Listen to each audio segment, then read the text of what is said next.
मोहिनी के 3 बेटे थे। पति खूब अच्छा कमाता और बड़े घर के ऐश सब था मोहिनी के जीवन में। लेकिन एक चीज जो नहीं थी वो थी सुकून। मेरी बहन और मेरा भाई दोनों गरीब, लेकिन मैं मेरे पास तो नोट की बरसात है। तभी मोहिनी की बहन बीना उसके दरवाजे आ जाती है। अरे मोहिनी, कैसी है? मेरे घर में ना सिलेंडर खत्म हो गया है। तेरे पास तो इतने पैसे हैं, भरवा देना मेरा सिलेंडर। पैसे जैसे ही आ जाएंगे मैं दे दूंगी। तभी मोहिनी का पति राकेश आ जाता है। क्या है बिना, ये अपने घर की परेशानी हम लोगों के घर ना गाया करो।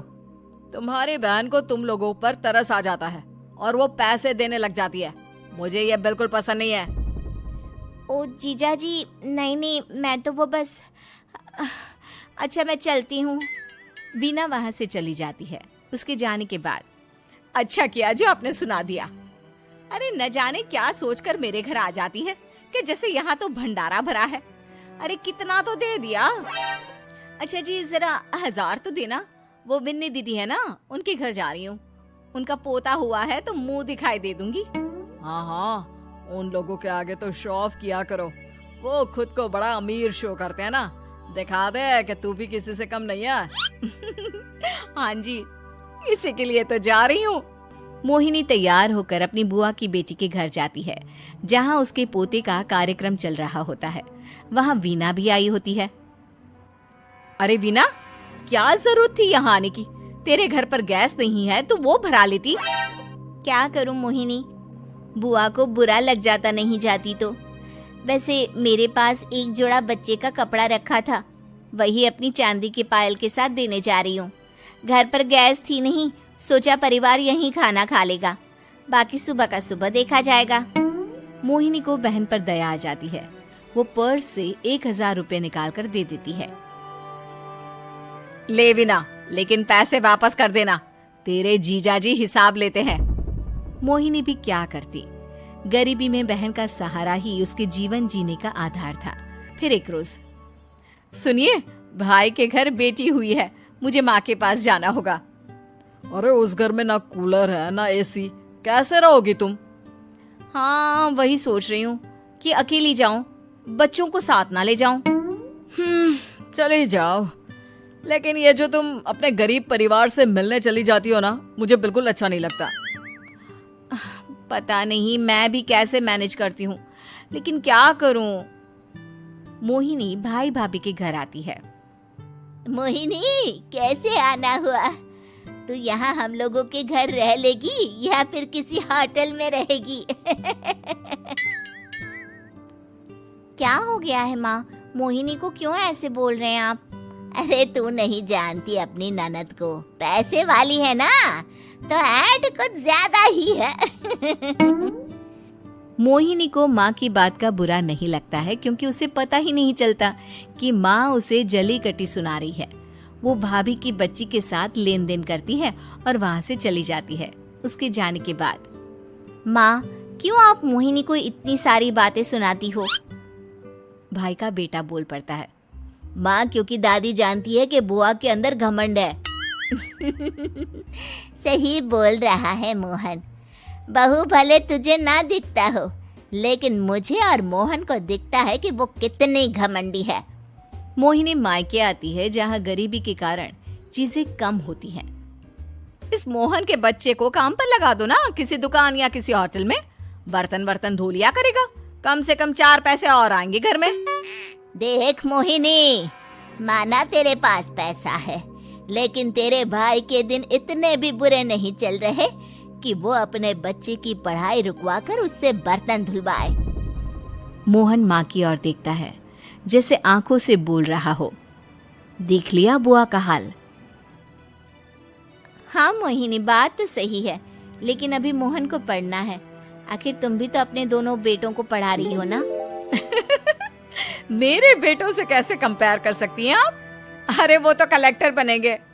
हाँ, कल को वो मोहन को नौकरी में रख लेंगे, क्यों? मोहिनी कुछ दिन और रहकर चली जाती है। धीरे धीरे दिन बीतता है। मोहन बड़ा होता है और कड़ी मेहनत से सफल भी हो जाता है।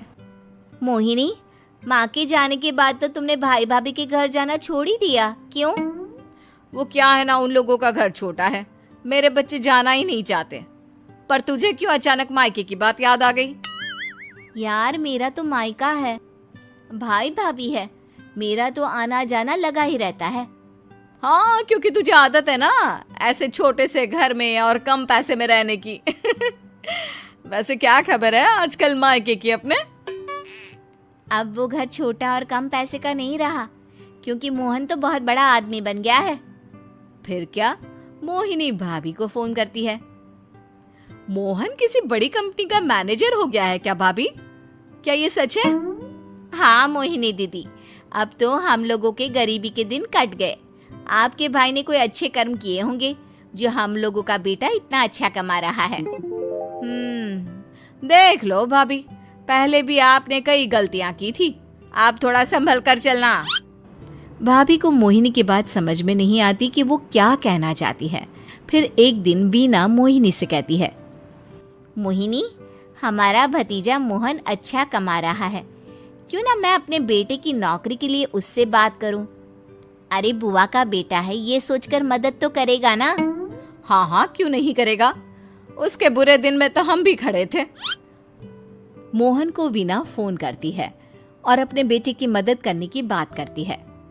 हाँ हाँ बुआ, क्यों नहीं, आप सिद्धार्थ को भेज दें, मैं अपनी ही कंपनी में उसकी नौकरी करवा देता हूँ। दिन बीतते हैं, अब वीना के हालात भी अच्छे हो जाते हैं। क्या बात है वीना, तूने भी कार ले ली, वो भी इतनी अच्छी? हाँ मोहिनी, अपने भतीजे के कारण तो हम लोगों के दिन अच्छे हो गए। उसने सिद्धार्थ की नौकरी लगवा दी है, वो भी शानदार। ठीक है, लेकिन पैसे ख्याल से खर्च करना। वो क्या है ना, पैसे आने आसान है लेकिन संभालने मुश्किल। मोहिनी घर पर अपने पति से बात करती है। देखो ना, सबके पास पैसे हैं, एक वक्त था जब मैं ही अमीर हुआ करती थी। लगता है कि ज्यादा दिन नहीं रह पाओगी, मेरी नौकरी को कुछ साल ही बचे हैं और तुम्हारे दोनों लड़के निकम्मे हैं।